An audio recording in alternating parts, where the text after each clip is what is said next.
January 15th, 1945. Fort Davis, West Texas. 9:47 in the evening.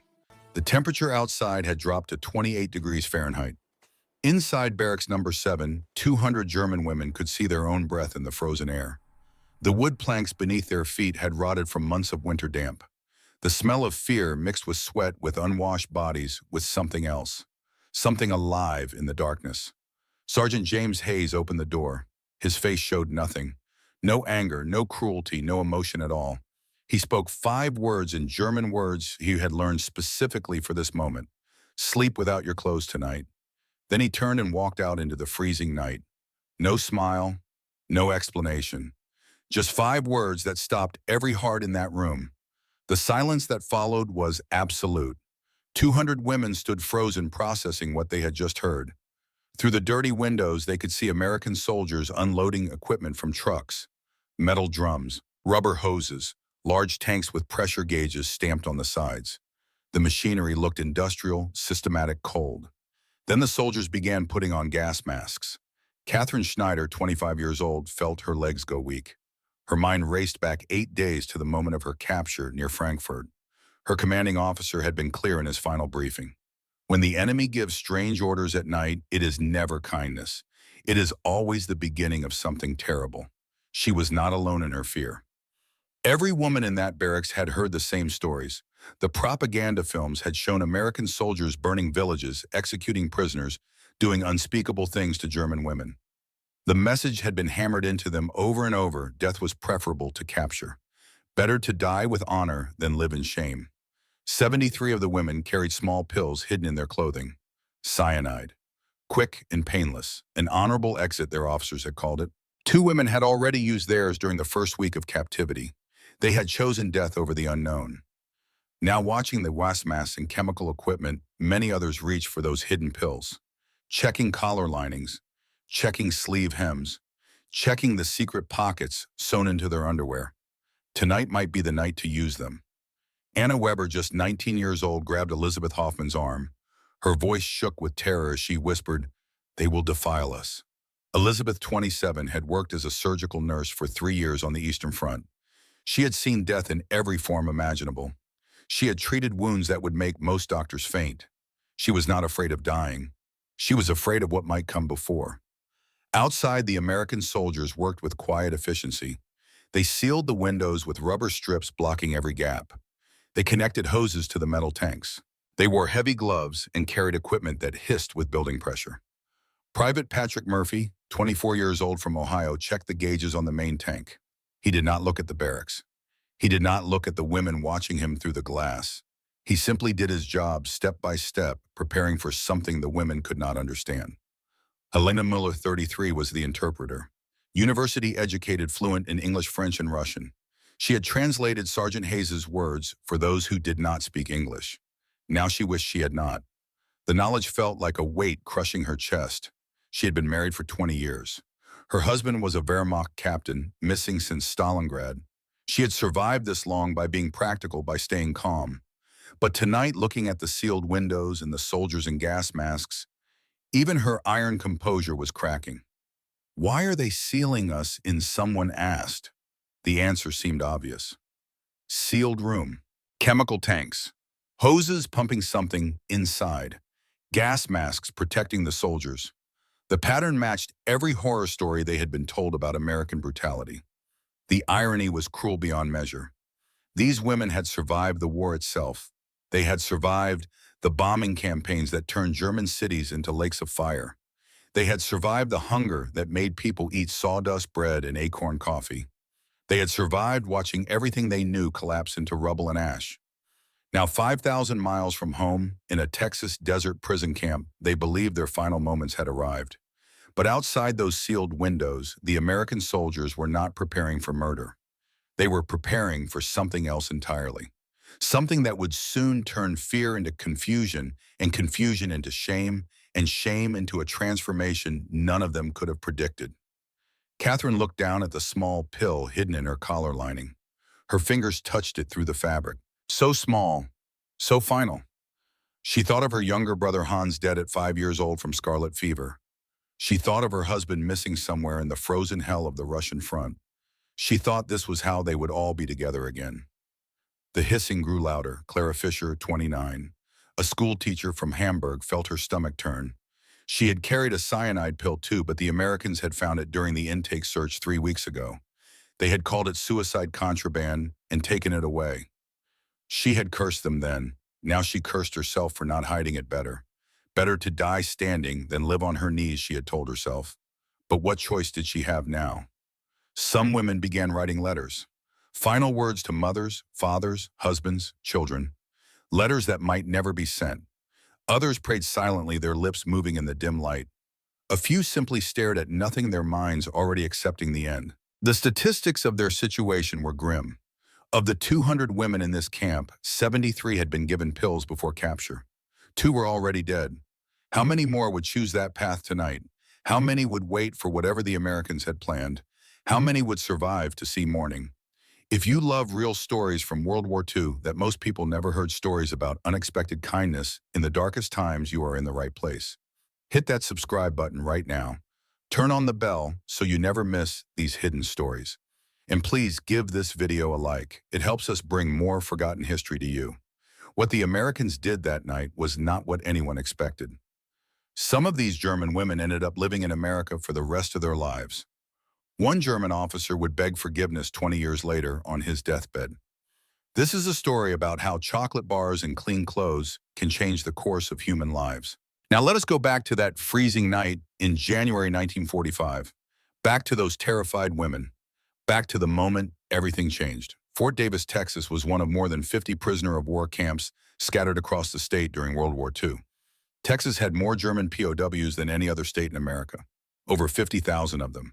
Most worked on cotton farms and cattle ranches, earning 80 cents a day, while American soldiers fought overseas. But Fort Davis was different. Fort Davis held 200 female prisoners, the only all-female POW camp in Texas. These women were not soldiers. They were support personnel.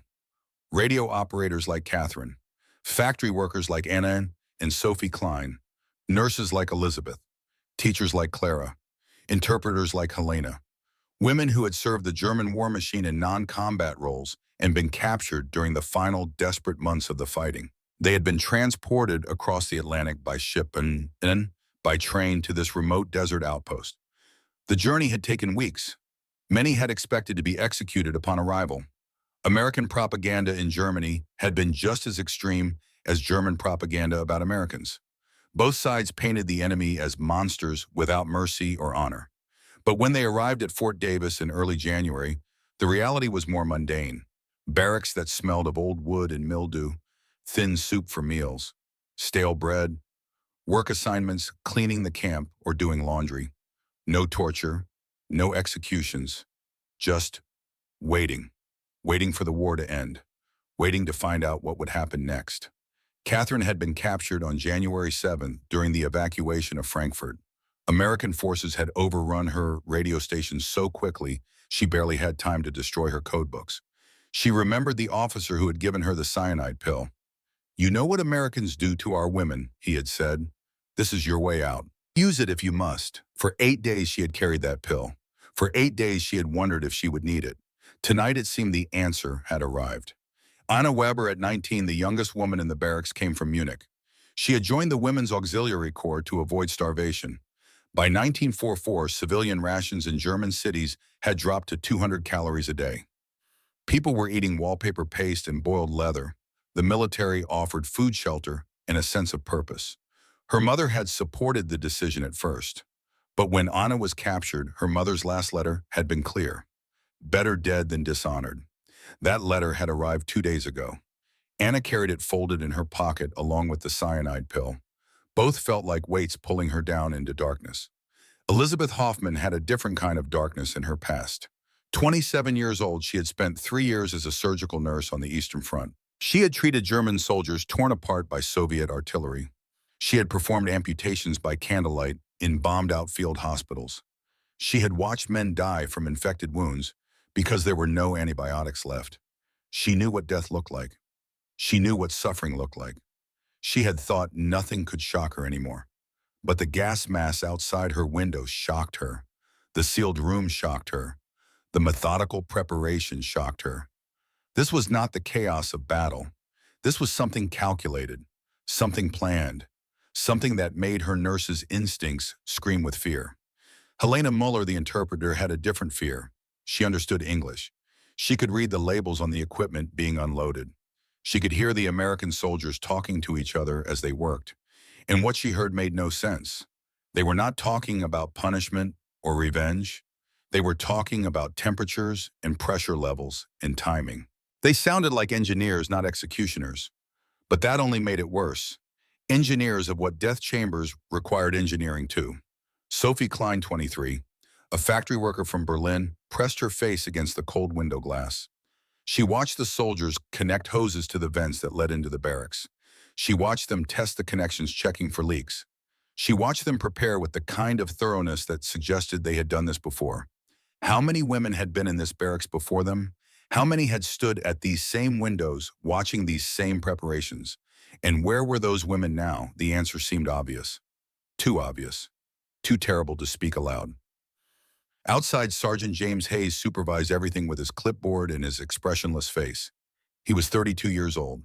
He had grown up on a ranch near El Paso, breaking horses and mending fences under the relentless Texas sun. His father had taught him a simple code that shaped his entire life. Mercy is strength. Cruelty is weakness. A real man protects those weaker than himself, even if they were his enemy yesterday. Hayes had volunteered for POW camp duty because he believed the war was over for these people. No point in more killing, no point in more suffering. His job was to keep them alive and healthy until they could go home. But looking at the fear on those women's faces through the window, he wished he could explain. He wished he could tell them they had it all wrong. But orders were orders. Dr. Bennett had been clear. Tell them to remove their clothing. Do not explain why. We need them confused and compliant for the procedure to work safely. So Hayes had given the order and walked away. And now 200 women thought he was a monster. If only they knew what was really happening. If only they understood that the next 7 hours would save their lives, not end them. The hissing turned into a roar. Damage up, buddies. 15 name. The hissing became something more. Something that filled the barracks with sound and pressure and heat. Steam began pouring through the vents, thick, white, hot enough to scald if you got too close. The barracks filled with fog within minutes. Women could barely see each other across the room. Shapes moved in the mist like ghosts. Catherine pressed herself against the wall, her heart pounding so hard she could hear it in her ears. This was it. The gow. The end. Her fingers found the small pill in her collar lining. Her hand trembled as she worked it free from the fabric. So small, so simple. Just swallow it and the fear would end. Just swallow it and everything would end. But then something strange happened. The steam was warm, not burning, not choking, just warm. For the first time in weeks, Catherine felt heat spreading through her frozen body. Her muscles, tight from constant cold, began to relax against her will. The rigid tension she had carried since capture started to melt.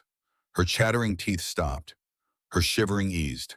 This was not what poison gas was supposed to feel like. Anna Weber stood in the middle of the room, fog swirling around her. She was crying, not from pain, from confusion. She had prepared herself to die. She had accepted it, made peace with it, written her final letter to her mother. But this warmth, this gentle heat, this comfort, it did not match anything she had been told about American brutality. "What is happening?" she whispered to no one in particular. Elizabeth Hoffman's medical training kicked in despite her fear. She had treated gas attack victims on the Eastern Front. She knew what chemical weapons smelled like. Chlorine gas had a sharp bleach-like odor that burned the lungs. Mustard gas smelled sweet like flowers, but left blisters on any skin it touched. Phosgene smelled like fresh-cut hay and killed you, slowly drowning you in your own fluids. This steam smelled different. Sharp, yes. Acidic, yes. But not organic, not weaponized. It smelled medicinal, antiseptic, like the disinfectant solutions they used in field hospitals. "It does not smell like poison," Elizabeth said quietly.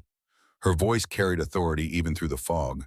She had treated enough dying men to know what death smelled like. This was not it. Didi, the word floated into her mind like a memory from a medical textbook she had read years ago. DT dichlorodephenoyltrichloroethane, a powerful insecticide developed by the Swiss in 1939, used by Allied forces to combat typhus outbreaks in refugee camps and military bases. Safe for humans in controlled doses, deadly for insects. They are fumigating us, Elizabeth announced. This is not poison, this is pest control. The realization spread through the barracks like a wave. Not death, delusing, not a gas chamber, a treatment room. The Americans were not trying to kill them.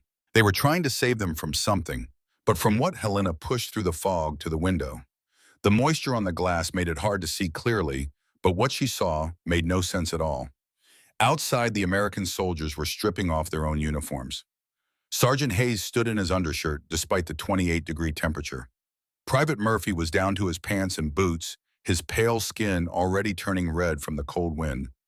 Other soldiers were throwing their clothing, their coats, their shirts, their pants, everything into the metal drums for the same chemical treatment. Why would they delouse themselves? Helena asked out loud. The question hung in the steamy air like a challenge to reality itself. If the Americans were clean, if they did not have lice, why would they destroy their own uniforms in a freezing Texas winter? Why would they stand outside half naked, supervising a fumigation process that clearly caused them significant discomfort? Private Murphy stood shivering in his undershirt. His lips were turning blue from the cold. His hands shook as he checked the pressure gauges and adjusted the flow of steam and chemicals into the barracks. This was his third straight hour in the freezing wind. He had volunteered for the night shift specifically because Dr. Bennett needed someone reliable, someone who understood how important this was. Murphy had lost his younger sister Mary to typhoid when she was 7 years old and he was 11. He had watched her die over the course of 2 weeks. First the fever, then the terrible headache, then the rash that spread across her body like fire, then the delirium, the confusion, the slow shutdown of her organs. His parents could not afford a doctor. Rural Ohio in 1932 did not have much medical care for poor farming families. Mary had died in her bed crying for water that would not help her. Murphy had joined the Army Medical Corps because of Mary. He had sworn he would never watch another person die from preventable disease if he had the power to stop it.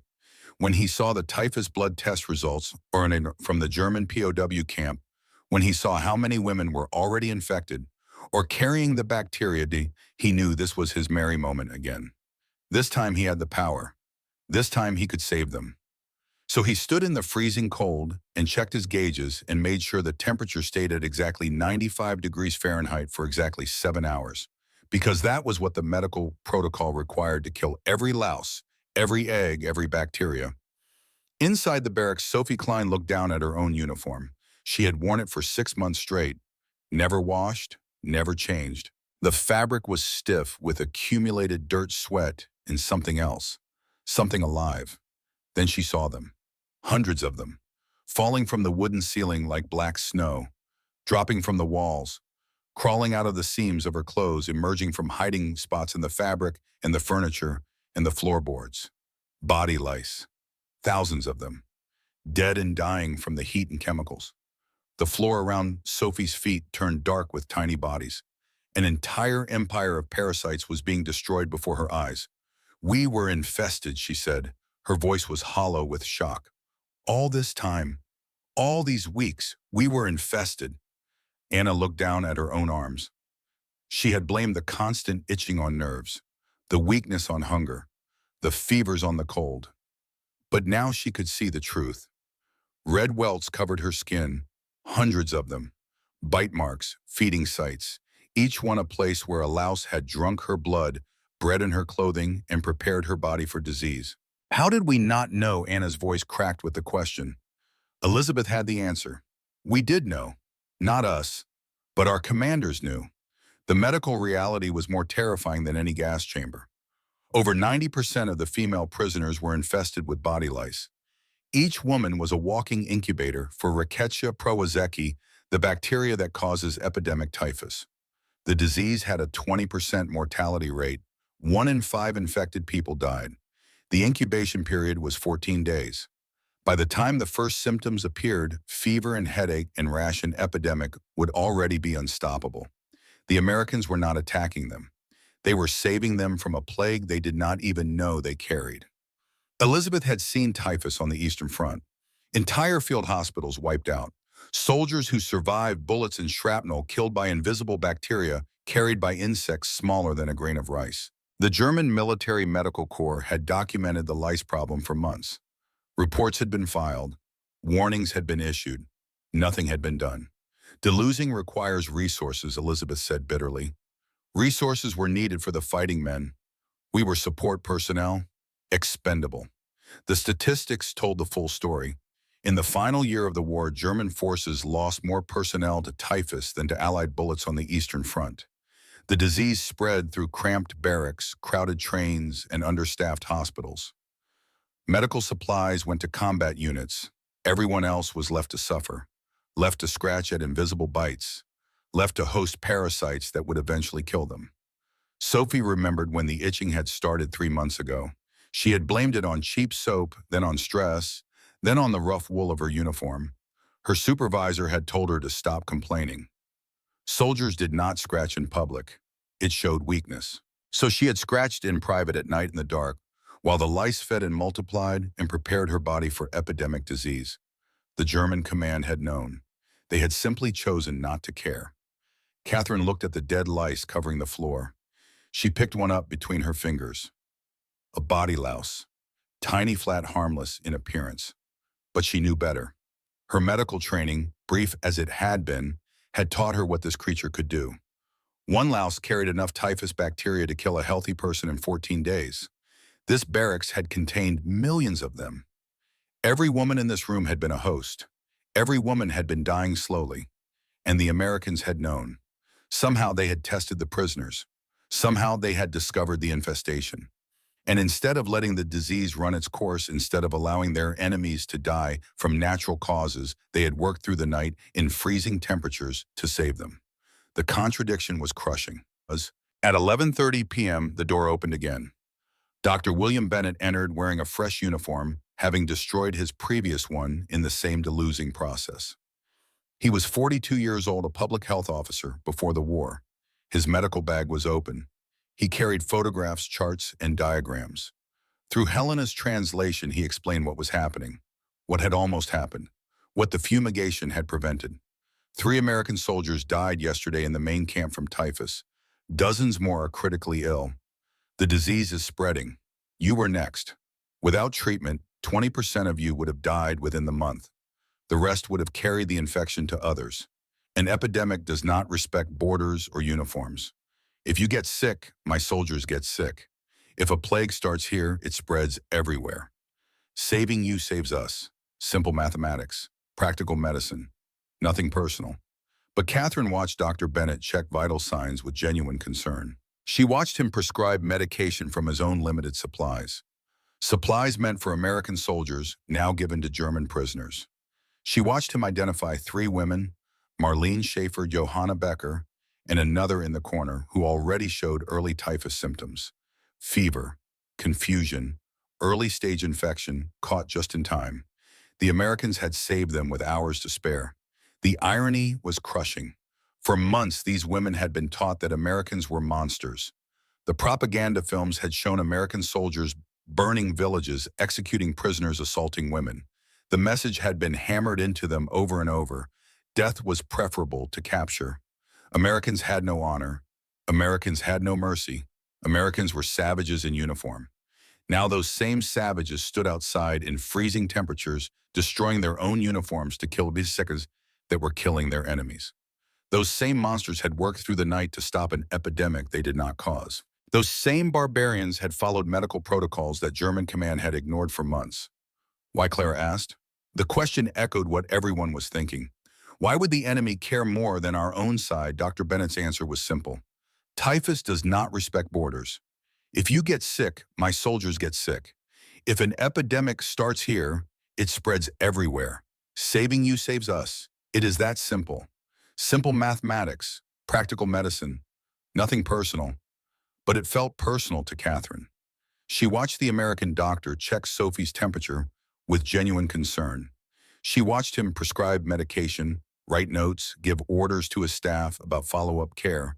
She watched him treat enemy prisoners with the same professionalism he would give his own people. Her own commanders had left her to die from preventable disease. Her enemy had worked through the night to keep her alive. Everything she believed was collapsing. The propaganda had prepared her for assault, for torture, for execution. It had never prepared her for kindness. It had never prepared her for a doctor who cared. It had never prepared her for soldiers who froze themselves to save her life. At midnight, Private Murphy appeared at the door. His face was pale from hours in the cold, but he carried a tray of steaming cups. Real coffee. The smell filled the barracks like a memory of peacetime, like a promise that the world still had good things in it. "The worst is over," Murphy said quietly through Helena's translation. "Now we rebuild your strength." Catherine took a cup. Her hands were shaking. Not from fear anymore, from something far more confusing and far more dangerous. Gratitude. How could she feel grateful to her enemy? How could she accept kindness from people she had been taught to hate? How could she reconcile the propaganda with the reality of hot coffee and gentle medical care? The cognitive dissonance was breaking her mind more effectively than any interrogation could have. Anna Weber stood holding her coffee cup, steam rising into her face, warmth spreading through her frozen fingers. She had carried a cyanide pill for 8 days, ready to use it the moment Americans showed their true nature. She had been prepared to die rather than face their cruelty. Instead, they had given her medicine and coffee. The transformation was not instant. Trust does not rebuild overnight. But something had shifted in that barracks, something permanent. The foundation of lies they had built their worldview on was cracking. And through those cracks, a terrible truth was emerging. Maybe, just maybe, they had been wrong about everything. Dawn on January 16, 1945 arrived at 6:47 a.m. The steam had cleared. The chemical fog had dissipated. Fresh Texas air flowed through the now open windows. The barracks looked different in the morning light. Brighter, almost clean. The floor was still covered with dead lice, thousands of tiny black bodies, but even that was evidence of something. Evidence of care. Evidence that someone had tried to save them. On each woman's coat, folded neatly pressed with care, was something none of them had expected. Clean uniforms. Catherine approached her cot slowly, as if the clothing might vanish if she moved too quickly. She touched the fabric with trembling fingers. The cotton was soft. No lice. No bloodstains. No 6 months of accumulated dirt ground into every fiber. Someone had washed these clothes. Someone had spent hours scrubbing enemy uniforms in hot water and soap. Someone had repaired the torn seams with careful stitches. Someone had replaced missing buttons, even though the thread did not quite match. Even though it was clear they had done their best with limited supplies, someone had cared. Anna picked up her uniform and found a small tear in the sleeve had been carefully stitched closed. The repair work was amateur but earnest. Whoever had done this was not a professional seamstress.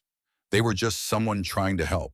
Someone who had taken the time to mend clothing for prisoners, for enemies. The women dressed slowly. The sensation of clean fabric against skin was almost painful. They had forgotten what it felt like. Months of wearing the same lice-infested, sweat-soaked, dirt-caked clothing had made them forget that clothes could feel like this. Soft, clean, dignified. Sophie Klein started crying when she put on underwear that was free of insects. Such a small thing, such a massive restoration of human dignity.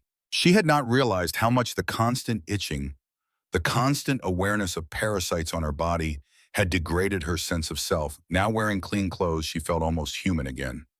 At 7:00 a.m., Sergeant Hayes returned with an announcement that seemed impossible. "Breakfast will be served in 15 minutes. Full rations." Full rations. The words meant nothing to women who had survived on thin soup and stale bread for months. Women who remembered German civilian rations dropping to 200 calories a day. Women who had eaten sawdust bread and acorn coffee and considered themselves lucky to have anything at all. But when the food arrived, they understood what full rations meant in America. The smell hit them first. Bacon frying. Real bacon, not the ersatz meat substitute made from sawdust and chemicals. The sound of it sizzling in the pan was like music. The fat rendering the edges, crisping, the protein caramelizing in the heat. It was a sound from another world. A world where food was abundant. A world where people ate for pleasure, not just survival. Then came the eggs. Scrambled, fluffy, bright yellow, steaming hot. Real eggs from actual chickens. Not powdered substitutes. Not ration cards. Real food. White bread with butter. The bread was soft, not the hard black bread made from floor sweepings they had eaten in Germany. The butter was real dairy fat, not margarine made from coal tar. It melted on contact with the warm bread, creating a richness they had almost forgotten existed. And coffee. Real coffee made from actual beans, not burned grain or ground acorns. The smell alone was overwhelming. The taste was revelation. Clara Fisher stared at her plate. "This is more food than I have seen in a year," she whispered. The statistics behind this abundance were staggering. American military rations provided 300 calories per day to each soldier. German civilian rations had dropped to 200 calories. The difference was visible in every plate, in every cup, in every slice of bread. This was not just food. This was proof of industrial might, of economic power, of a nation that could fight a global war on 3 continents and still have bacon left over for prisoners. But it was what they found in their uniform pockets that broke them completely. Each woman discovered a small bar tucked inside, 2 ounces of British-made chocolate, a fortune in starving Germany where sugar had disappeared years ago. But more than that, each wrapper contained a handwritten note. "Stay strong, signed in PM, you will survive." Signed in JH, "Mary would want me to help." Signed in PM. Private Murphy had spent his entire month's wages buying 200 chocolate bars from the post exchange. He had written each note by hand during his night shifts while other soldiers slept. For 200 enemy women. Because his sister Mary had died from a preventable disease when she was 7. Because he had sworn he would never let that happen again if he had the power to stop it. Helena Muller bit into her chocolate bar. The sweetness exploded on her tongue like a detonation. She had forgotten this taste existed. She had forgotten kindness existed. She had forgotten that the world contained anything except hunger and fear and cold. Tears streamed down her face. She could not stop them, could not control them, could not process what was happening to her mind and heart. "How do we process this?" Elizabeth asked. Her voice was hollow with confusion.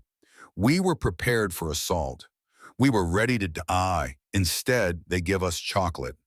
The cognitive collapse was total. Every piece of propaganda, every warning from their commanders, every terrifying story about American brutality, all of it crumbled against the simple reality of a chocolate bar and a handwritten note saying, "You will survive." Cruelty would have confirmed everything they believed. Cruelty would have been easier to understand. Cruelty would have allowed them to maintain their worldview, to keep hating to preserve their identity as victims of American monsters. This kindness was devastating. This kindness destroyed them more completely than any torture could have, because it proved their entire worldview was built on lies. Catherine watched Private Murphy pour coffee for the women like they were guests, not prisoners. His hands were still red from the cold. He had frozen outside all night to save their lives. Now he served their breakfast like a waiter at a fine restaurant, like they mattered, like they deserved care. She had to know. She had to ask, "Why do you do this?" Murphy shrugged. "Because it is right." 4 words. No political speech, no propaganda, no grand ideology, just simple human decency. Because it is right.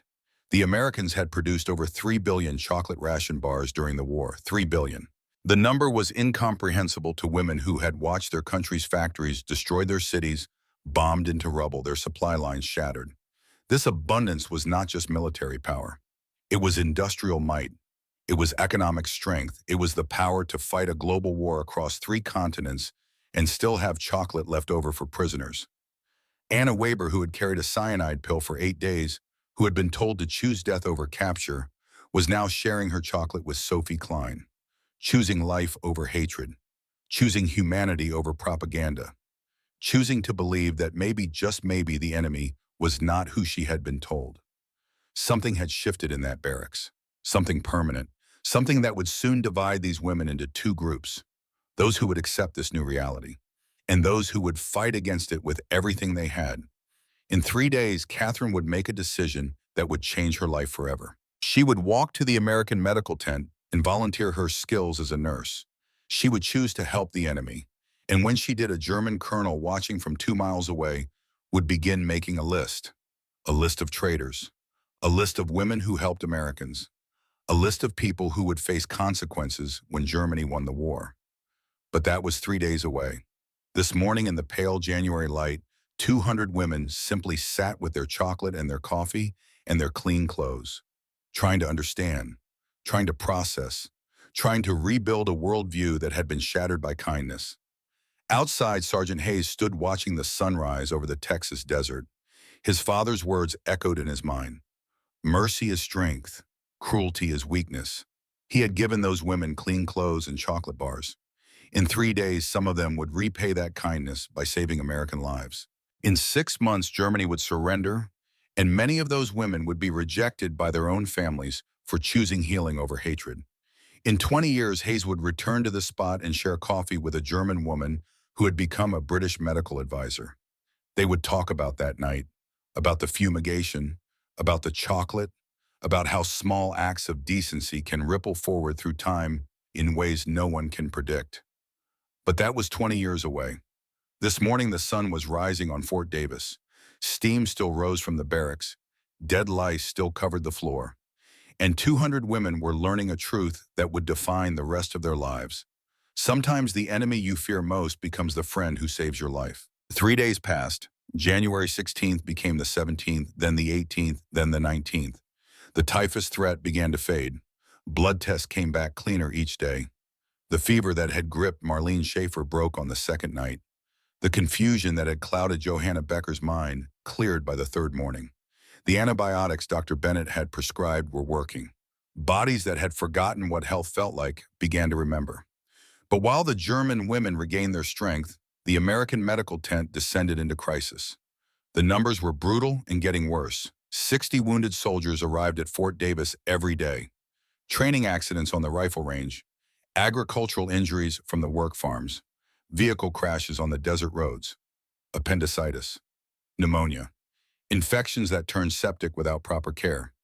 War created casualties even in prison camps far from any front line. 12 American nurses worked around the clock trying to keep up. The ratio was unsustainable. 5 patients for every nurse. 18-hour shifts became the norm. Mistakes happen when people work beyond exhaustion. A missed dose of medication, a dressing change too late, small errors that could become fatal complications.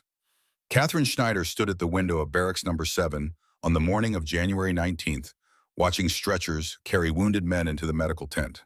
She could see the exhaustion on the nurses' faces even from a distance. She recognized that exhaustion.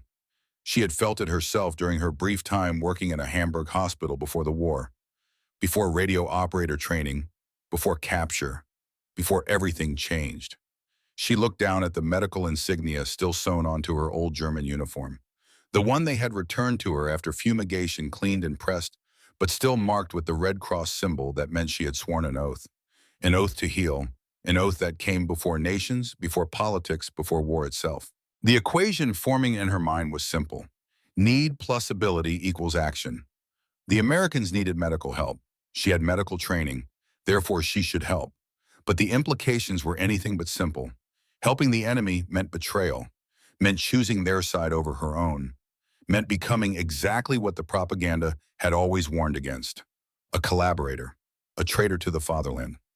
Yet the chocolate bar wrapper in her pocket with its handwritten note saying, "You will survive," felt like a counter-argument.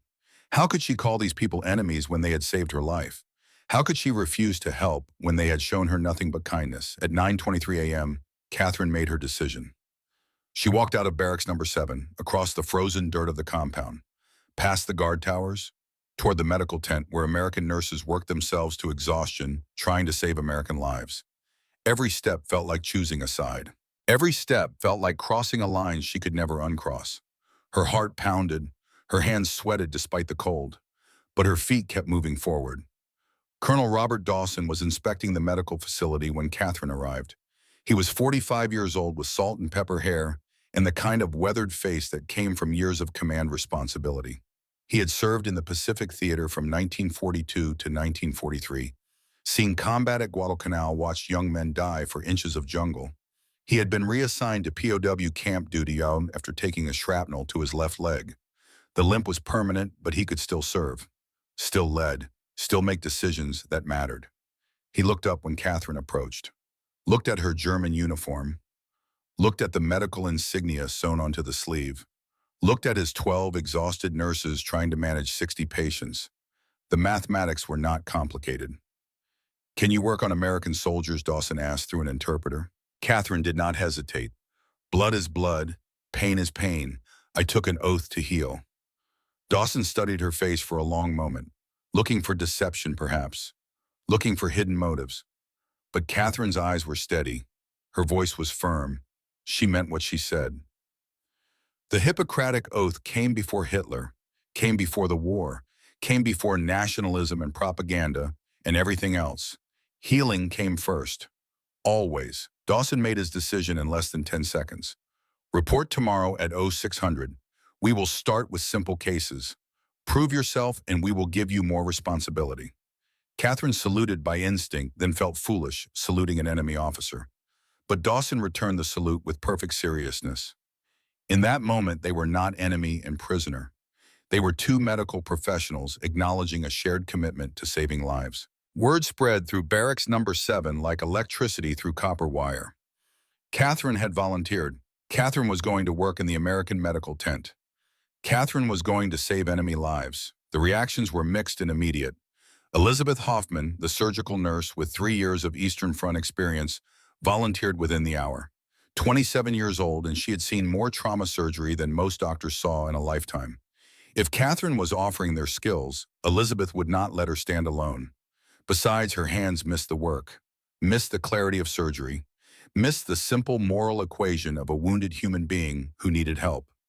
Anna Weber, at 19, too young for surgical duties, volunteered to assist, to hold instruments, to comfort wounded men in her broken English, to prove that choosing life over hatred was not cowardice, was not betrayal, was survival. Within 48 hours, all 47 women with any medical training had raised their hands. Nurses, field medics, surgical assistants, even women who had only basic first aid knowledge. They wanted to help, needed to help. The debt of chocolate and clean uniforms and survival itself demanded repayment through service. Colonel Dawson looked at the list of names, looked at his 12 exhausted American nurses, looked at the wounded soldiers who kept arriving. Regulations existed. Security concerns were real. Politics would complicate everything. But the wounded did not care about politics. They cared about competent hands and sterile bandages and medication administered on time. Need overcame doubt. The German women were issued American medical scrubs to wear over their German uniforms, were given Red Cross armbands that marked them as medical personnel protected by the Geneva Convention. The contradiction was visible to everyone. German prisoners saving American lives. Enemy hands suturing enemy wounds. The world turned upside down and inside out by the simple logic of healing. Catherine's first patient was Private Danny Morrison, 19 years old, from a small town outside Columbus, Ohio. The same state as Private Murphy, though they had never met before the Army. Morrison had been working on a combine harvester at one of the work farms when the machinery jammed. He tried to clear the blockage while the engine was still running. Stupid. The kind of stupid mistake young men make when they think they are invincible.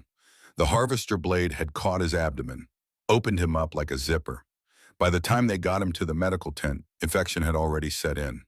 His temperature was 103 degrees Fahrenheit. The wound was angry red and weeping pus. Without immediate surgery and heavy antibiotics, sepsis would kill him within 3 days. Catherine scrubbed her hands with surgical soap.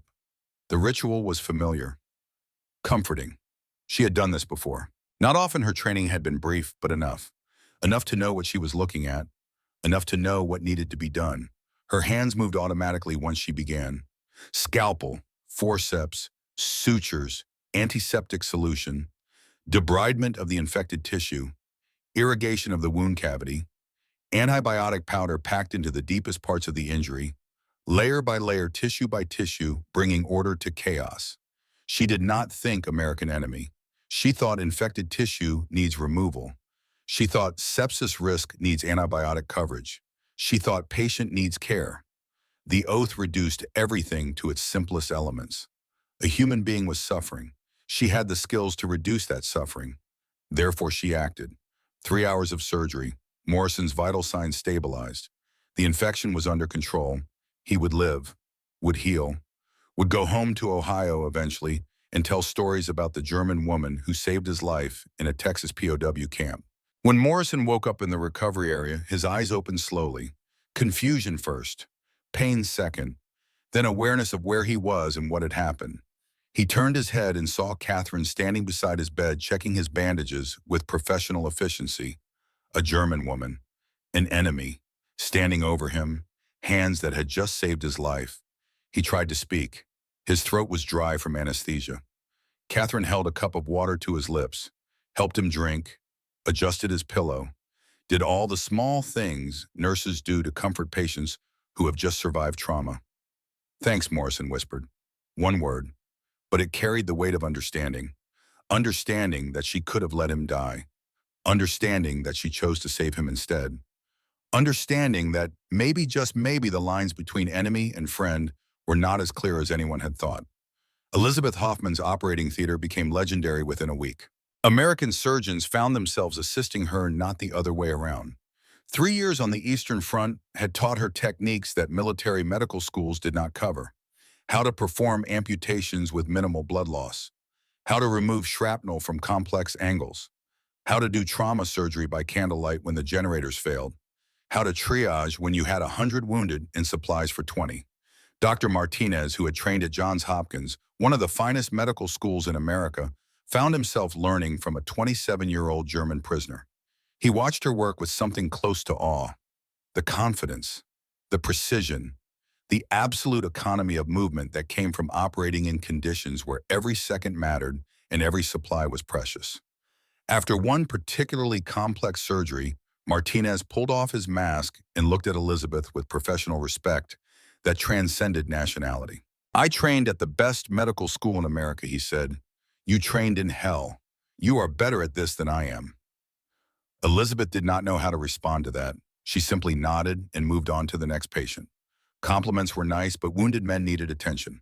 Anna Weber, too young and inexperienced for surgery, found her role in comfort and translation. She held instruments when asked, brought supplies when needed, but mostly she talked to the wounded soldiers in her German accented English, asked about their families, wrote letters home for men whose hands were too injured to hold a pen, became a bridge between the German medical staff and American patients who were initially wary of enemy hands touching their wounds. The soldiers started calling her Little Anne, an Americanized nickname that felt like acceptance. At 19, she had expected to die in this camp, expected to use the cyanide pill rather than face American brutality. Instead, she was helping preserve life, was learning that healing could be its own form of resistance, its own form of dignity. The work became routine with frightening speed.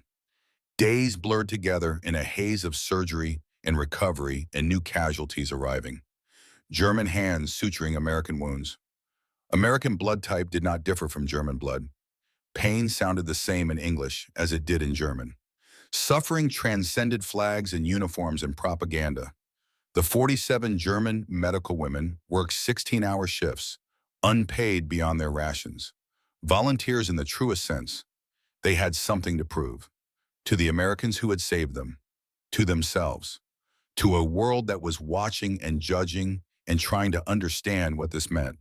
If you or someone you know served in World War II, we would love to hear your stories in the comments. Did you ever encounter German POWs? What was that experience like? Your memories help keep this history alive. Please share below.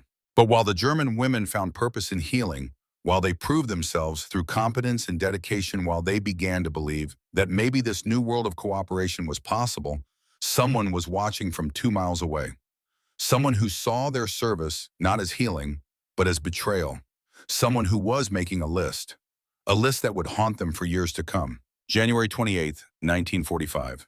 The convoy arrived at noon, 20 trucks carrying 2,000 German officer prisoners of war. They had been captured during the final desperate battles in northern Italy. Wehrmacht officers, Luftwaffe pilots, SS commanders, men who still wore their insignia despite being prisoners, men who still believed in final victory despite all evidence to the contrary. Among them was Colonel Friedrich von Steiner, 38 years old, career Wehrmacht officer, true believer in National Socialist ideology. Wounded in the leg by Allied shrapnel during the Italian campaign, he walked with a pronounced limp and a carved wooden cane. But his mind was sharp. His convictions were absolute. His loyalty to the Reich was unshakable.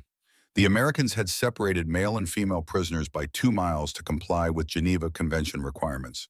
The officers were being housed in Camp Section B, a separate compound with its own barracks and facilities. But medical care was centralized. All serious cases went to the main medical tent near the women's barracks. Friedrich needed treatment for his infected leg wound. The shrapnel had been removed, but the incision site was not healing properly. Without antibiotics, gangrene was a real possibility. So despite his rank, despite his ideology, despite his pride, he had to limp into the American medical facility and accept treatment from the enemy. He arrived at 2:47 p.m. leaning heavily on his cane. His face was set in rigid lines of controlled pain and suppressed anger. He hated needing help from Americans, hated being weak, hated everything about his current situation.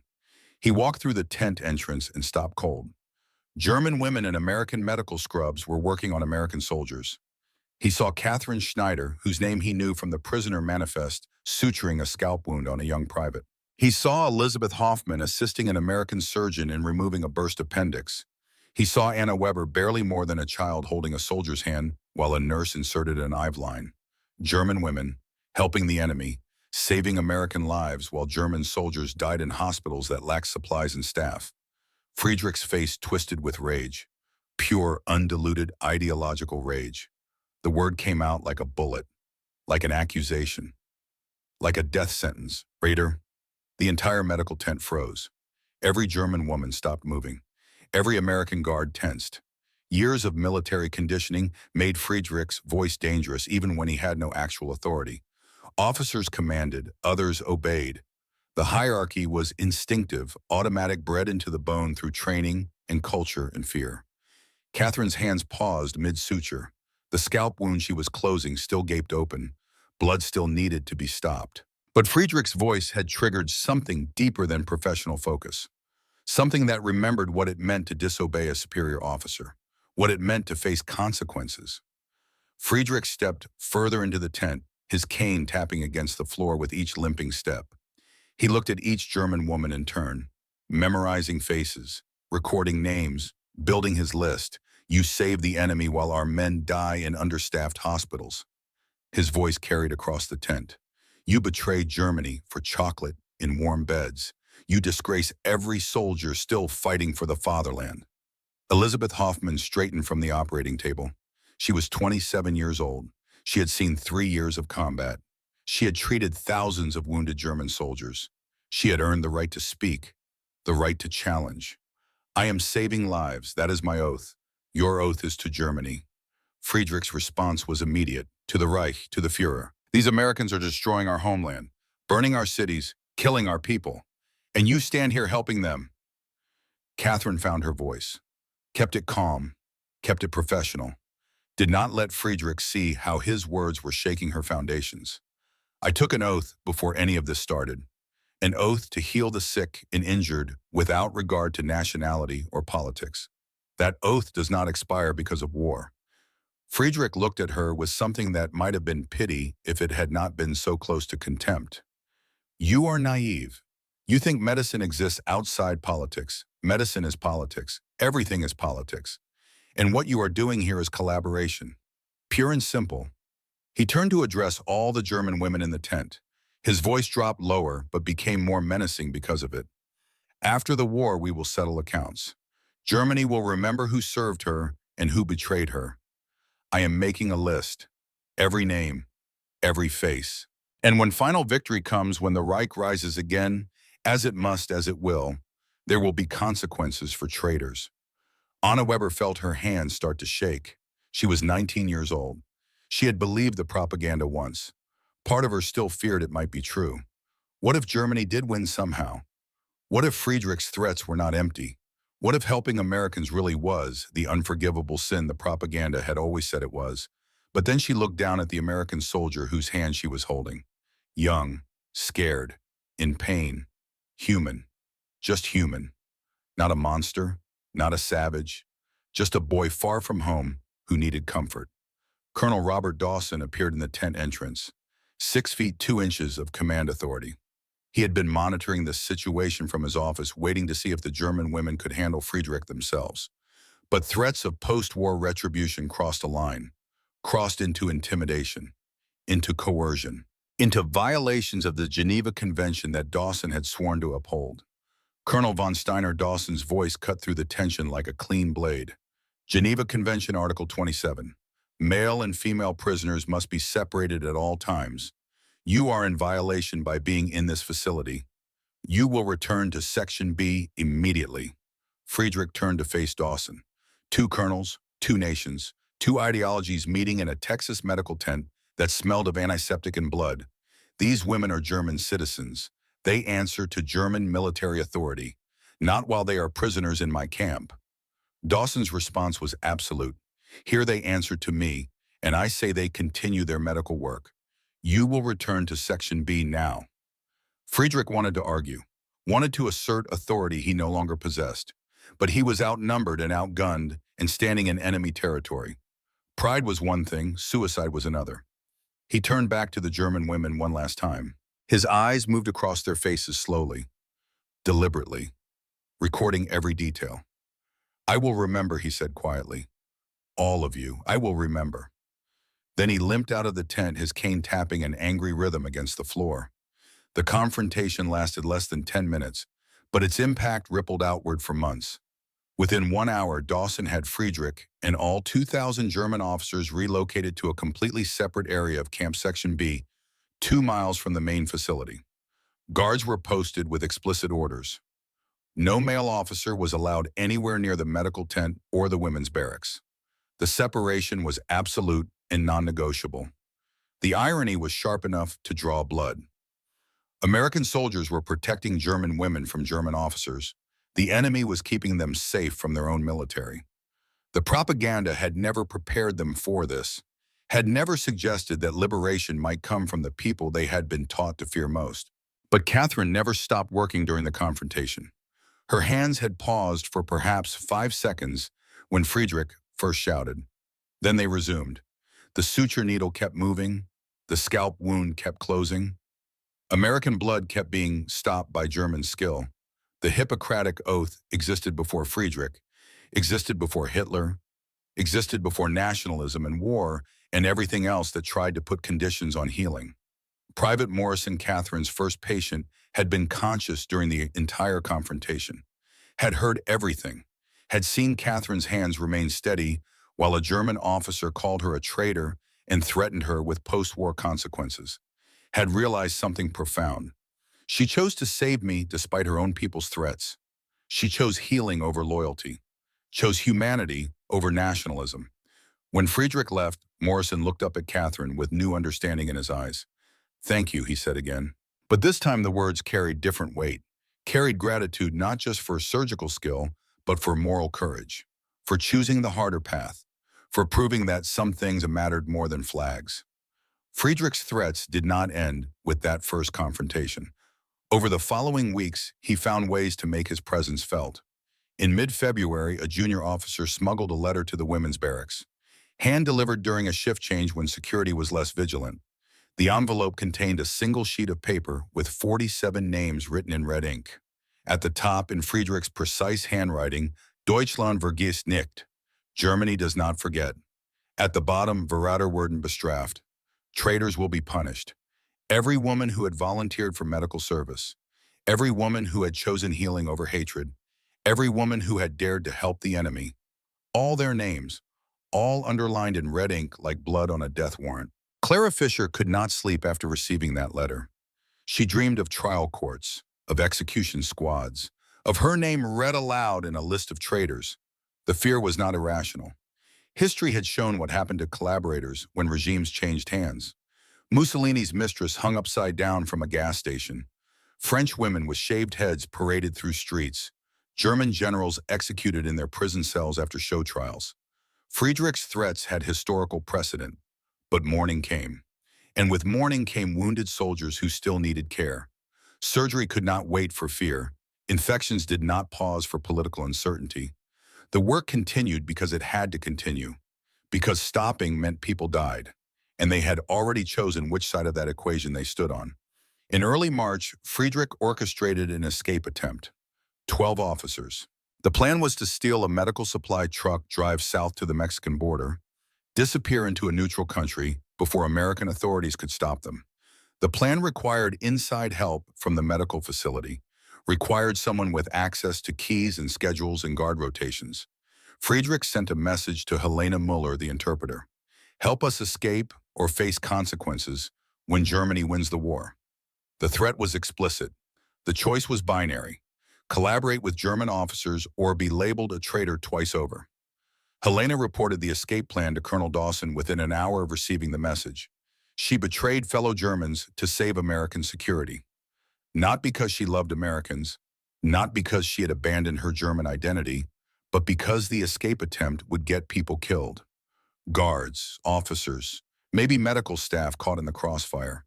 And healing extended to preventing violence, not just treating its aftermath. Dawson set a trap. The 12 officers were caught before they reached the truck.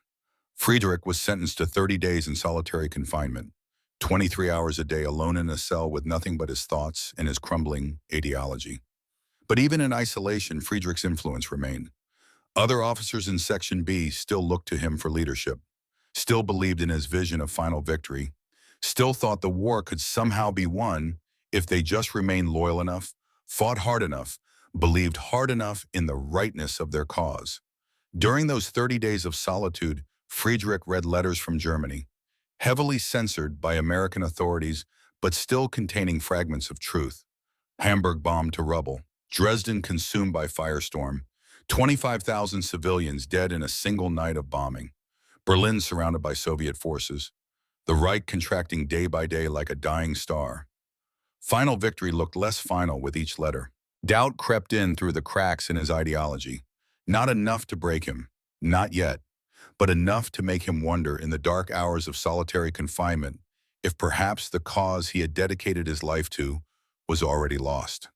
If perhaps these women working in the American medical tent were not traitors but survivors.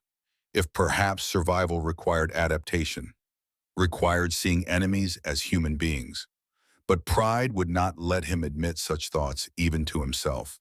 So he pushed them down, buried them, clung to his lists and his threats and his promises of post-war retribution, clung to the belief that Germany would remember, that justice would be served, that loyalty would be rewarded and betrayal would be punished. He did not know yet that he was wrong about everything. The German women continued their work. Catherine performed over 200 surgeries in the first 3 months. Elizabeth trained American nurses in battlefield techniques that saved dozens of lives. Anna wrote letters home for wounded soldiers whose hands were too damaged to hold pens. Helena translated medical journals and helped research new treatment protocols. They had saved 400 American lives by spring. They had saved 100 German POW lives from the mail camp, treating fellow prisoners with the same care they gave to Americans. They had proven that healing truly did know no flag, that blood was just blood, that pain was just pain, that the oath they had taken meant something deeper than nationalism or politics or war. But Friedrich's threats still echoed. The letters still circulated. The list of names still existed. And every woman knew that someday, eventually, inevitably, they would have to return to Germany, would have to face families who might see them as Friedrich did, as traitors, as collaborators, as women who had chosen the enemy over the fatherland. That reckoning was coming, but first the war had to end. April brought warmer weather to West Texas. The frost that had gripped Fort Davis through January and February began to release its hold. Desert wildflowers started appearing in patches of color against the brown earth. The temperature climbed into the 60s during the day, though nights still dropped below freezing. Spring in the high desert was a season of contrasts, beauty and harshness existing side by side. The medical tent saw fewer cases of frostbite and pneumonia, more cases of heat exhaustion and dehydration as work details adjusted to the changing conditions. The rhythm of injury and treatment continued. Catherine's hands moved through surgeries with increasing confidence. Elizabeth taught advanced techniques to American doctors who had never seen battlefield trauma. Anna perfected her bedside manner, learning how to comfort soldiers in pain with words and presence more than medication. They had fallen into a routine. Wake at 5:30, morning formation at 6. Medical rounds at 6:30, surgery from 7 until noon. Lunch, more surgery from 1 until 6. Dinner, evening rounds checking on post-operative patients. Lights out at 9. 16-hour days, 6 days a week. Sunday was reserved for rest and laundry, and the small rituals that kept them connected to their humanity. Private Murphy still brought coffee to Catherine every morning at 6:45. They had developed a quiet friendship built on shared grief. Murphy talked about his sister Mary dead at 7 from typhoid. Catherine shared memories of her brother Hans dead at 5 from scarlet fever. Two children who died from preventable diseases in different countries at different times. Two losses that created a bridge between enemy and enemy. Dr. Bennett told Colonel Dawson in late April that the German medical women were better staffed than half his American team. He recommended official commendations. Army brass refused.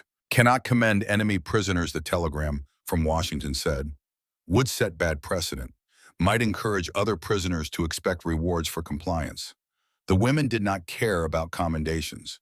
They had not volunteered for recognition. They had volunteered because chocolate bars and clean uniforms and survival itself had created a debt that demanded repayment. They had volunteered because the Hippocratic Oath was not a suggestion.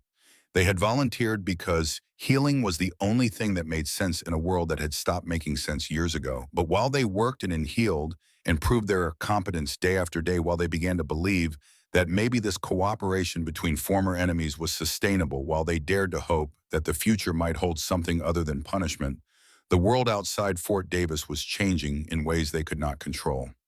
On April 12th, President Franklin Roosevelt died of a cerebral hemorrhage. The man who had led America through the Depression and most of the war was gone.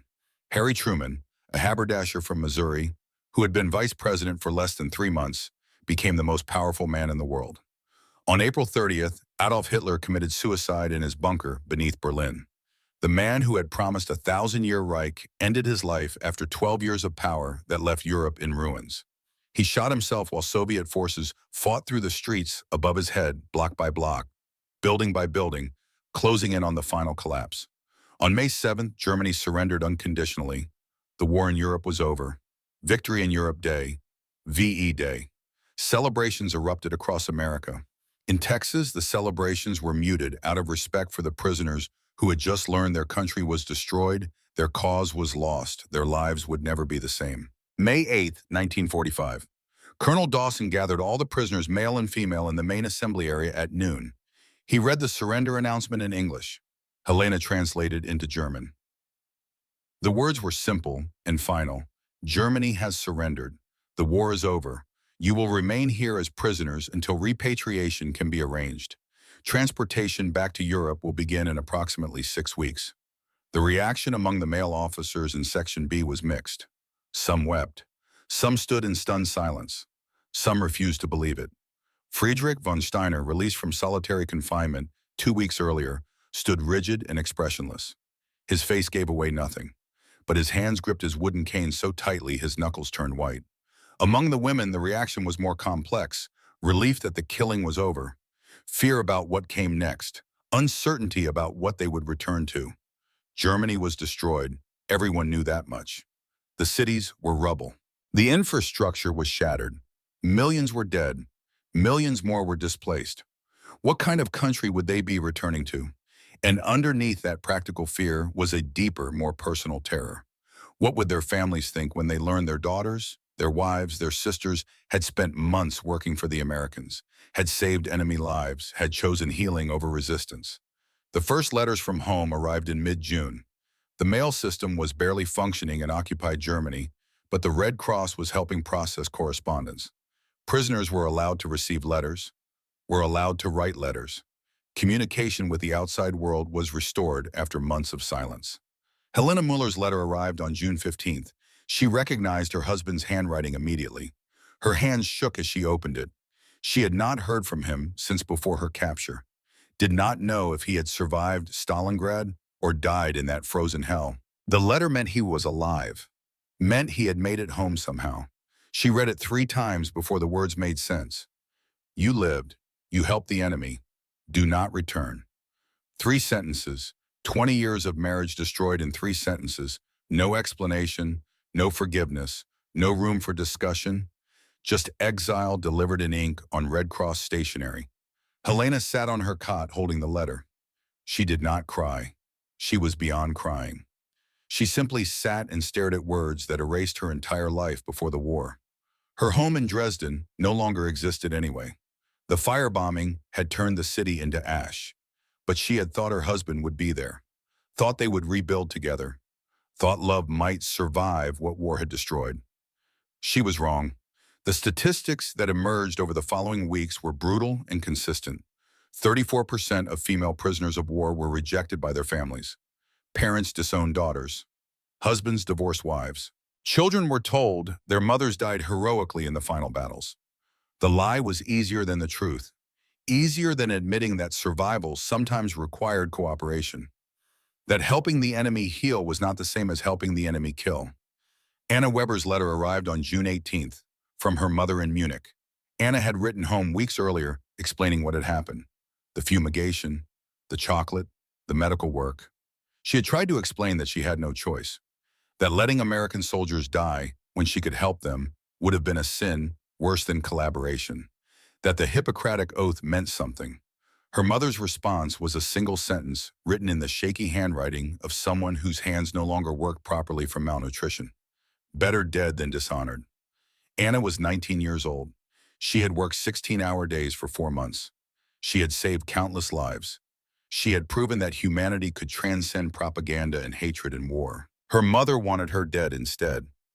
The letter fell from Anna's hands. She made no sound, just stood there in the barracks while her worldview collapsed around her. She had survived capture, survived typhus, survived the fear and the fumigation and the transformation. She had chosen life over the cyanide pill, had chosen healing over hatred, had chosen hope over despair, and her mother called it dishonor. Elizabeth Hoffman did not receive a letter. Instead, she received a telegram forwarded through the Red Cross. Her parents in Hamburg had both died in the bombing. Her sister had died of starvation during the final winter. Her brother was missing, presumed dead on the Eastern Front. There was no one left to reject her, no one left to forgive her, no one left at all. Sometimes the absence of rejection was its own kind of grief. Catherine Schneider's letter came on June 22nd from her older brother Heinrich. He had survived the war working in a factory in Berlin that somehow escaped the worst of the bombing. He had made it through the Soviet occupation. He was alive. That should have been good news. The letter explained that he had told the neighbors Catherine died heroically in the final battles. He had held a memorial service. He had accepted condolences. It was easier that way, he wrote. Your name brings shame to the family. People know what happened to female prisoners in American camps. They assume the worst. It is better if you stay away. Better for everyone if you remain dead. Catherine read the letter sitting on her cot. Read it 5 times, looking for some hint of affection beneath the rejection. Some acknowledgement that she was his sister, that they had grown up together, that they had lost their parents in the same bombing raid that destroyed Hamburg, that they were all each other had left. She found nothing. Just the cold calculation of a man who had decided his reputation mattered more than his sister's life. Clara Fisher's situation was even crueler. Her husband had remarried. He had assumed Clara died during the evacuation of Hamburg, had waited a respectful 6 months, then married a woman from his factory. The new wife was pregnant. When he learned Clara was alive when the Red Cross located him and informed him his first wife was in an American POW camp and would be returning soon, he wrote back with mechanical efficiency. I have a new life now, a new wife, a baby coming. Your return would be inconvenient. The marriage was annulled in absentia based on presumed death. Legally, you have no claim to anything. Please do not contact me again. Clara had thought about him every day during her imprisonment, had imagined their reunion, had planned what she would say, how she would explain, how she would make him understand that survival was not betrayal, that she had done nothing wrong. None of it mattered. He had moved on. She was an inconvenience from a past he wanted to forget. The rejections piled up daily. Letter after letter, family after family. Germany did not want its daughters back. Or more precisely, Germany wanted the daughters it remembered, the obedient ones, the ones who had died rather than cooperate, the ones who existed as propaganda symbols, rather than living, breathing, complicated human beings who had made difficult choices in impossible situations. The women who survived were too messy, too real, too challenging to the narrative of heroic resistance that post-war Germany was trying to construct. Better to forget them, better to call them traitors, better to let them disappear. Lieutenant James Shaw processed immigration paperwork from a small office in the camp administration building. He was 32 years old, too old for frontline combat, but young enough to serve in logistics and administration. His job was to help prisoners transition back to civilian life once repatriation began. He helped file discharge papers, helped locate missing family members, helped navigate the bureaucracy of a post-war world that was still figuring out how to function. He noticed the pattern in late June: German female prisoners receiving rejection letters, German female prisoners with nowhere to return to, German female prisoners who had served the American medical effort with competence and dedication for 6 months. Shaw brought it to Colonel Dawson's attention. These women saved American lives. We have an obligation to them. Dawson agreed but pointed out the obvious problem. They are enemy nationals.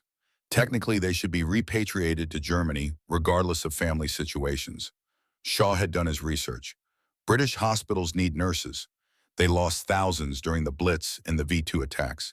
They are actively recruiting, and America has a sponsorship program for displaced persons. If we can find American families willing to vouch for them, we can get immigration visas approved. The conversation that followed changed 47 lives. Dawson called a meeting with all the German medical women on June 30th. They gathered in the mess hall anxious and uncertain. Catherine, Elizabeth, Anna, Helena, Clara, Sophie, and 41 others. Women who had spent 6 months proving their worth. Women who had just learned their country did not want them back. Dawson stood at the front of the room, translator beside him. He explained the situation with military directness. You have 2 options. Option A, return to Germany. Face whatever reception awaits you. Try to rebuild in a country that is currently occupied, starving, and hostile to anyone who cooperated with Allied forces. Option B, immigrate to Britain, America, or other Allied countries. Work in hospitals that desperately need your skills. Build new lives in countries that will welcome you. He paused to let the translator catch up, then added something that was not in his official briefing. America does not forget who saved American lives. We take care of our own. And after 6 months of working side by side, after everything you have done, you are ours now. The silence that followed was profound. 47 women processing what it meant to be claimed by their former enemy, to be called ours by an American colonel, to have the people they had feared most become the people who offered them a future. Elizabeth Hoffman signed the immigration papers first. She had no family left in Germany, nothing to return to except rubble and memories and ghosts. Britain was offering a position at London Royal Hospital. She would teach trauma surgery to British doctors who needed to learn what 3 years on the Eastern Front had taught her. Germany offered shame. Britain offered work, respect, and a future. The choice was simple. I leave the country that rejected me for the enemy that accepted me, Elizabeth said, as she signed her name. Anna Weber needed a sponsor. At 19, she could not immigrate alone. Lieutenant Shaw had contacted churches in Britain asking for families willing to take in a displaced German teenager. A Methodist family in Yorkshire responded, Thomas and Margaret Patterson. They had lost their son William at Normandy Beach. He was 19 years old when he died, the same age as Anna. Their grief could become her salvation. They wrote that William would have wanted them to help. That mercy was what their son had died defending. That they could not bring William home, but they could give a home to someone else's child. Strange mathematics of war, strange redemption born from loss. Catherine signed papers for immigration to Boston. Massachusetts General Hospital needed infectious disease specialists. Her experience surviving and treating typhus made her valuable. She would work in public health, would write medical papers about epidemic prevention in prisoner populations, would become the first German author published in American medical journals after the war. Helena signed for Geneva. The United Nations was forming a World Health Organization. They needed translators who understood medical terminology in multiple languages. She would spend the rest of her career helping doctors from different countries communicate about disease and treatment and saving lives across borders. Clara signed for nothing. She was one of 23 women who chose to return to Germany despite the rejection, chose to face the hatred and prove that survival was not shameful, chose the harder path because it was her country, her home, her identity, even if her husband no longer wanted her there. The final count was stark. 400 German female prisoners eventually immigrated to Britain, America, Canada, Australia, and other Commonwealth countries. 89 found work in hospitals. Their skills rejected by Germany were welcomed everywhere else. July 15, 1945. The buses arrived at noon to take the immigrant women to the train station. From there, trains to New York. From New York, ships to Britain and beyond. A journey out of captivity into uncertain freedom. The women who were leaving packed their few belongings in Red Cross bags. Clean uniforms. Letters from soldiers they had saved. Photographs taken in the medical tent. Small tokens of a life that had transformed them in ways they were still processing. Friedrich von Steiner stood at the fence separating Section B from the main compound. He watched through the chain link as the buses loaded, watched 47 women, the ones on his list, the ones he had called traitors boarding vehicles that would take them away from Germany forever. His hands gripped the fence. His face was no longer rigid with ideological certainty. Something had broken in him during the months since surrender. Something had cracked during solitary confinement. The letters from home describing total destruction. The realization that final victory was not coming. The understanding that he had dedicated his life to a cause that ended in ash and ruin. But pride kept him standing at that fence. Pride kept him watching. Pride would not let him admit even to himself that maybe these women had chosen correctly. That maybe survival required adaptation. That maybe healing was a higher calling than loyalty to a failed state. Catherine saw him through the bus window as they pulled away, saw his face pressed against the fence, saw something in his expression that looked almost like loss, almost like regret, almost like a man watching his certainties drive away and leave him with nothing but doubt. Their eyes met for 3 seconds, long enough for Catherine to see that Friedrich was no longer the ideologue who had threatened them in January. Long enough to see that war had broken him too. Long enough to see his humanity beneath his uniform. She did not forgive him. Forgiveness would come later, much later in a hospital room 20 years in the future. But she saw his suffering, and seeing it, she understood that everyone had lost something in this war. Everyone had been broken. Everyone was trying to figure out how to put the pieces back together. The buses drove through the gates of Fort Davis, past the guard towers, past the barbed wire, past the desert landscape that had been their prison and their transformation. Heading east toward trains and ships and futures none of them could have imagined 6 months ago. If this story moved you, please share it with someone who needs to hear it. Subscribe for more forgotten stories of World War II. And tell us in the comments, what moment in this story impacted you most? We read every comment. Thank you for staying with us. The story is not over yet.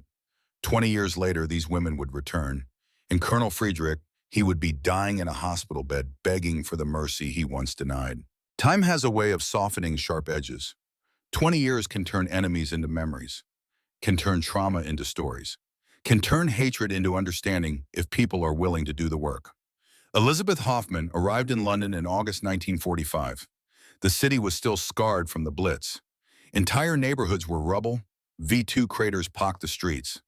But the hospitals were functioning, were desperate for staff, were willing to look past nationality if you could prove competence.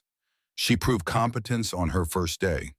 An emergency surgery, shrapnel removal from a construction worker injured clearing bomb damage. The kind of surgery she had done hundreds of times on the Eastern Front. Her hands moved with absolute confidence. No hesitation, no wasted motion. British surgeons watched and learned. Within 1 month, she was teaching trauma techniques. Within 3 months, she was heading the surgical training program. Within a year, she was writing textbooks that would be used across the British Commonwealth. The German woman called traitor became Dame Elizabeth Hoffman in 1970, honored by the Queen for contributions to British medicine. Anna Weber arrived in Yorkshire in September 1945. The Patterson family met her at the train station. An older couple, gray-haired and grieving, holding a photograph of their son William. The resemblance was startling. William had the same dark hair as Anna, the same serious eyes, the same expression of someone older than their years. Margaret Patterson hugged Anna before saying a word, held her like she was precious, like she was not an enemy but a gift, like she was the answer to prayers whispered in the dark after learning their son would never come home. "You must be exhausted," Margaret said. "Let us get you home." Home. The word felt foreign on Anna's tongue. She had not had a home since Munich, since her mother's rejection, since everything familiar became ash and distance. But Margaret said it with such certainty that Anna almost believed it. The Pattersons' farmhouse was small but warm. Sheep grazed in fields that rolled toward distant hills. There was a room prepared for Anna, fresh linens, wildflowers in a vase on the windowsill, a photograph of William on the dresser so he could watch over the girl who took his place. Anna enrolled in teacher training college in 1946, worked on the farm in the mornings, studied in the afternoons, wrote letters to German orphanages at night, sending money and supplies purchased with her modest wages, paying forward the chocolate and kindness that had saved her life. She married a local teacher in 1952, had 3 children, became headmistress of the primary school in 1963. Her children grew up speaking English with Yorkshire accents and German with their mother, grew up knowing that enemies could become family if people chose mercy over revenge. Catherine Schneider arrived in Boston in October 1945. Massachusetts General Hospital put her to work immediately in the infectious disease ward. Her experience with typhus made her valuable. She understood epidemic dynamics from having lived through an outbreak, understood prevention from having been saved by it. She wrote her first medical paper in 1946, published in the Journal of American Medicine. Title: Epidemic, Typhus Prevention in Prisoner Populations. Lessons from Fort Davis. First German author in an American medical journal since the war. The paper detailed the fumigation procedures, the importance of early detection, the lives saved by following protocol instead of letting nature take its course. She became a consultant to the United States Public Health Service, helped design epidemic response protocols that saved thousands of lives over the following decades. The woman Germany rejected became one of America's leading experts in preventable disease. She never married, carried her wedding ring from her first husband, missing since Stalingrad, in a small box in her dresser. Sometimes late at night she would take it out and remember the girl she had been before the war, before capture, before transformation. That girl felt like a stranger now, someone from another life, someone who believed propaganda and feared enemies and thought the world made sense. October 1965, 20 years after the end of the war. Catherine Schneider, now 45 years old, received a letter from Munich. Not a rejection this time, an invitation. The Munich General Hospital was requesting her expertise. They were building a new trauma surgery program. They needed someone with experience in both German and Allied medical techniques. They needed someone who understood that medicine transcends politics. Would she consider a 6-month consultant position teaching German doctors the techniques she had learned in Britain and America? Catherine stared at the letter for a long time. Return to Germany, return to the country that had rejected her, return to teach the people who had called her a traitor. The irony was almost too much to process, but she accepted, because healing did not stop, because knowledge should be shared, because she had spent 20 years proving that nationality did not matter when someone needed help. This was just another patient, another person who needed what she knew. The fact that the patient was an entire country's medical system did not change the basic equation. She arrived in Munich wearing her British Red Cross insignia: consultant, medical advisor, specialist.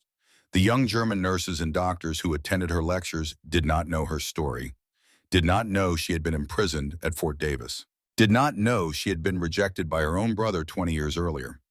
They just saw a British medical expert teaching advanced techniques. The woman Germany rejected was now helping rebuild German healthcare. On her 3rd day in Munich, Catherine walked past a cafe and saw someone she recognized. Someone older, grayer, but unmistakable. Private Patrick Murphy. No longer private, no longer young. Just a man of 44 with civilian clothes and gray in his hair. Murphy saw her at the same moment. The recognition was instant. 20 years dissolved in a heartbeat. They sat in that cafe for 3 hours, drinking coffee that tasted nothing like the coffee he had brought her in January 1945, but somehow meant just as much.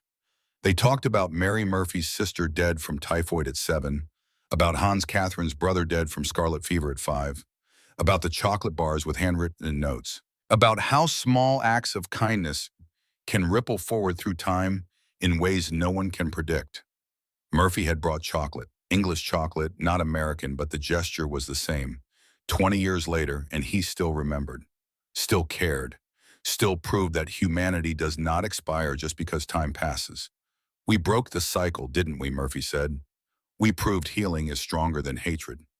Catherine thought about Elizabeth training British surgeons, about Anna raising 3 children in Yorkshire, about Helena working for the World Health Organization, about 400 women who chose life over loyalty, who chose future over past, who proved that survival was not shameful, but sacred.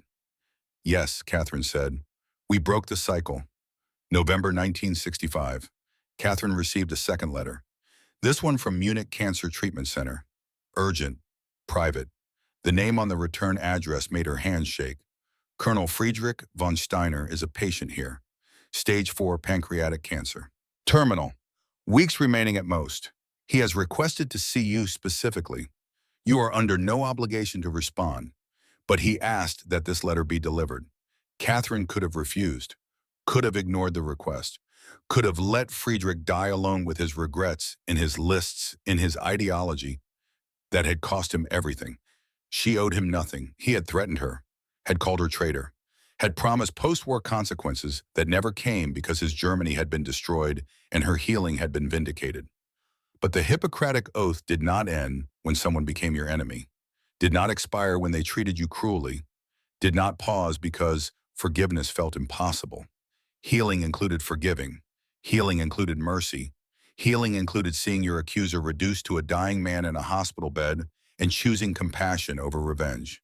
She went to see him on November 18, 1965, 20 years and 6 months after he had stood in the medical tent at Fort Davis and called her traitor. 20 years and 3 months after he had watched her bus drive away from Germany forever. The private room was small and sterile. Friedrich lay in the bed looking like a skeleton with skin stretched over bones. Cancer did not care about ideology or rank or the lists he had made. Cancer treated everyone equally, consumed everyone the same way. His eyes opened when Catherine entered. Recognition, then something that might have been relief or shame or both. You came, he whispered. His voice was weak, body dying by inches. I did not think you would come. Catherine checked his medical chart first. Professional, thorough, stage 4 pancreatic cancer, spread to the liver, pain management only, comfort care. Weeks left at most, maybe days. She sat in the chair beside his bed, not too close, not distant, just present, just there because a dying man had asked, and she had chosen mercy. Why did you ask for me? Catherine's voice was gentle but direct. After everything you said, after the threats, after the lists, why me? Friedrich's skeletal hand moved on the bedsheet, trying to gesture, trying to explain. I was wrong, 3 words. The first time he had admitted it out loud to anyone except himself. You were right. Healing came first. I could not see it then. Pride, ideology, fear. But I see it now. Catherine watched him struggle to breathe, watched pain move across his face despite the morphine, watched a man who had been so certain of his righteousness reduced to begging for understanding he had never shown others. After the war, Friedrich continued, I worked as a laborer in Hamburg, clearing rubble, rebuilding what the bombs destroyed. I saw the devastation, saw the orphans, saw the starvation, saw what the Reich's final victory had actually achieved. Ruin. Just ruin. He paused to catch his breath. Catherine waited, did not interrupt, let him speak at his own pace. Every woman I called traitor went on to rebuild Germany from exile. Elizabeth training British doctors who trained German doctors. Helena at WHO coordinating international health programs that saved German lives. You teaching techniques that are healing German patients right now. You were all serving Germany better than I ever did, and I called you traitors. The morphine pump clicked. Automated pain management. Friedrich's eyes closed for a moment, then opened again, focused on Catherine with desperate intensity. Forgive me, not as colonel to subordinate, not as German to German, just as human to human, dying man to healer. Please, please. Catherine looked at the man who had haunted her nightmares for 20 years, who had represented everything she feared about returning home, who had made her question whether survival was worth the cost of being called traitor. She saw him clearly now. Not a monster, just a man who had believed lies, who had dedicated his life to a cause that destroyed everything he loved, who had learned too late that loyalty to a flag meant nothing if the flag was wrapped around corpses. She took his skeletal hand in hers, felt how cold it was, how fragile, how close to death. "I forgive you," Catherine said. 3 words back, tears on both faces. "I forgive you." Friedrich died on November 22nd, 1965. Catherine was holding his hand. His last words were, "Tell them. Tell the women. I was wrong," she promised. And she kept that promise. May 1975, 30 years after the end of World War II, the Texas Historical Society decided to preserve Fort Davis as a museum. The barracks, the medical tent, the guard towers, everything maintained as a memorial to an unusual chapter of the war. German prisoners of war in America, female prisoners working as medical staff, enemies becoming healers, healing becoming transformation. The museum opening was scheduled for May 15th. Invitations went out to survivors, to the women who had been imprisoned there, to the American soldiers who had guarded them and worked beside them and learned that enemies were just people who happened to be born in different countries. 15 of the original 47 medical women attended. Elizabeth flew from London at 77 years old, retired from surgery, but still teaching. Anna came from Yorkshire with her husband and 3 grown children. Helena traveled from Geneva, where she had just finished her final project for WHO before retirement. Catherine arrived from Boston, where she was still consulting for the Public Health Service, despite being 55 and eligible for retirement. 200 people attended the opening. Women who had been imprisoned, soldiers who had been saved, families of both, children and grandchildren who existed because German women had chosen healing over hatred, and American soldiers had chosen mercy over revenge. The museum was modest, one long building holding photographs and documents and artifacts. But in the center, displayed in a glass case, was Catherine's clean uniform from January 16, 1945. The one the Americans had washed and mended with mismatched thread. The one that had restored her dignity when she thought dignity was impossible. A small card beside it read, "Symbol of transformation, from terror to trust, from enemy to healer." This uniform represents the moment when kindness shattered propaganda and proved that humanity survives even humanity's worst demands. Private Morrison attended the opening. He was 49 years old now, gray in his hair, lines around his eyes. But the scar on his abdomen from Catherine's first surgery was still there, still visible, still proof that she had chosen to save him when she could have let him die. He brought his wife 3 children, 7 grandchildren, pointed to Catherine across the room. "That woman saved my life.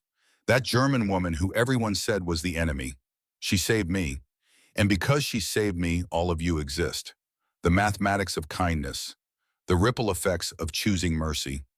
One surgery in 1945, creating a family tree that extended 30 years into the future. Private Murphy was there too, 54 years old, retired from the Army, working as a high school counselor in Ohio. He brought his own grandchildren. Emily, 7 years old, Jake, 5.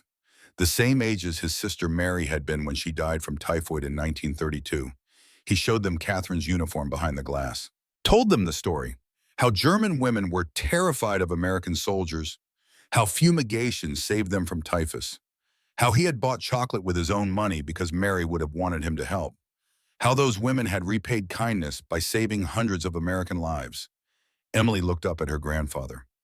"But why did you help enemies?" Murphy knelt down to her eye level. "Because they were not enemies, honey. They were people who needed help. And helping people is always right, even when it is hard, even when other people do not understand, even when you are afraid. Helping people is always right." Catherine overheard the conversation, approached slowly. Murphy stood and they embraced. 2 old friends who had been young enemies once, who had proven that the categories of enemy and friend were not as fixed as anyone thought. They shared chocolate that afternoon, a tradition spanning 30 years. Murphy always brought chocolate to their reunions, a reminder of handwritten notes and small acts of decency, and the fact that humanity does not expire just because time passes. The museum dedication ceremony began at 3 in the afternoon.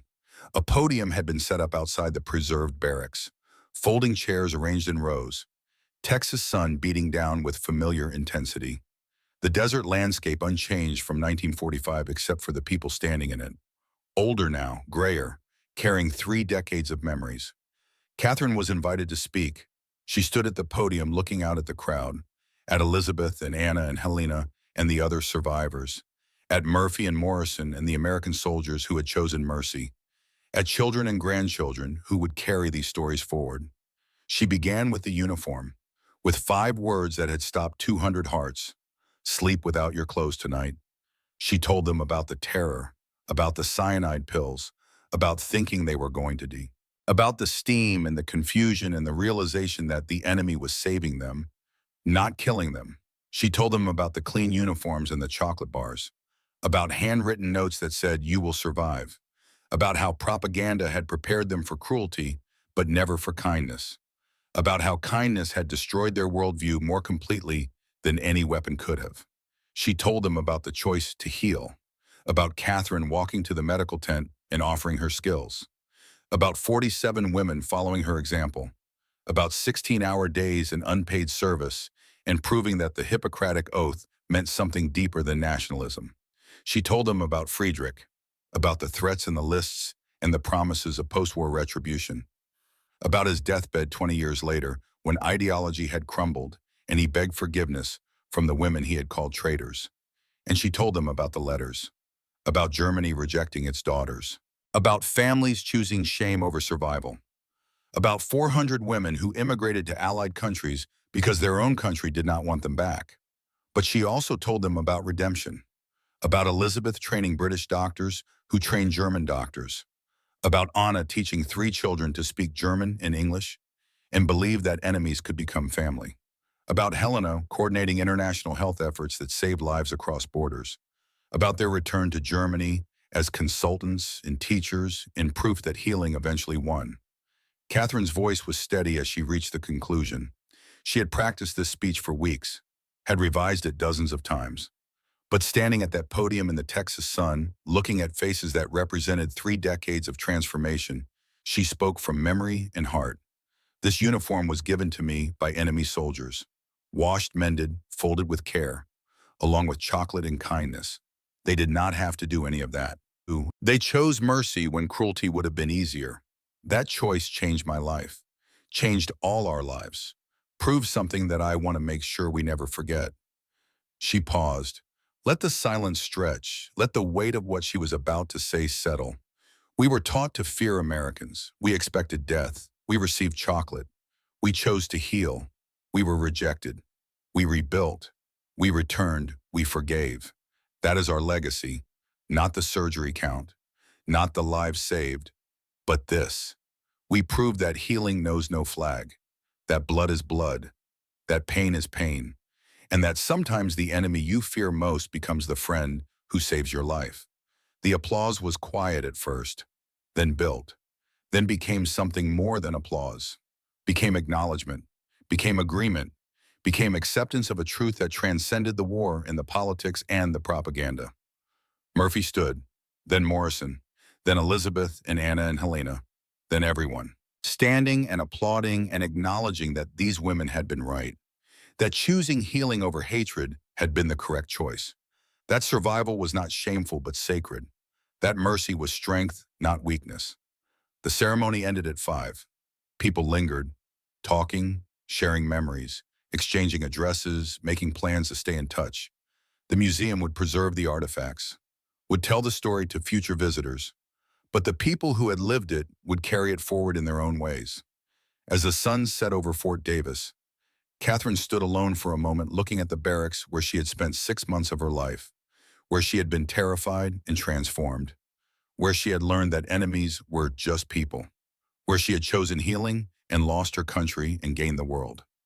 Elizabeth approached and stood beside her, 2 old women remembering when they were young and frightened and certain they were going to die.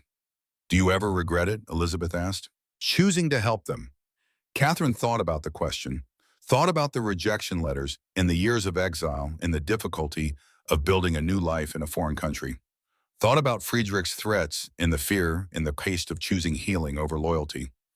Then she thought about Morrison's grandchildren, about Anna's 3 children, about the thousands of lives saved by techniques Elizabeth had taught, about epidemic protocols that bore her name, about the ripple effects of small acts of kindness extending forward through time in ways no one could have predicted. Never, Catherine said. Not for 1 second. The screen fades on 2 old women standing in the Texas desert sunset, the same landscape that had been their prison 30 years earlier. But everything changed, everything transformed, everything redeemed by the stubborn persistence of human kindness. The final text appears on screen, white letters on black background. The cycle of hatred was broken by the stubborn persistence of human kindness. Some truths transcend war. Blood is blood, pain is pain, healing knows no flag. And sometimes the enemy you fear most becomes the friend who saves your life. If this story moved you, please share it. Subscribe for more forgotten stories from history, and tell us in the comments what moment impacted you most. Thank you for watching. The screen goes black, the story ends, but the legacy continues.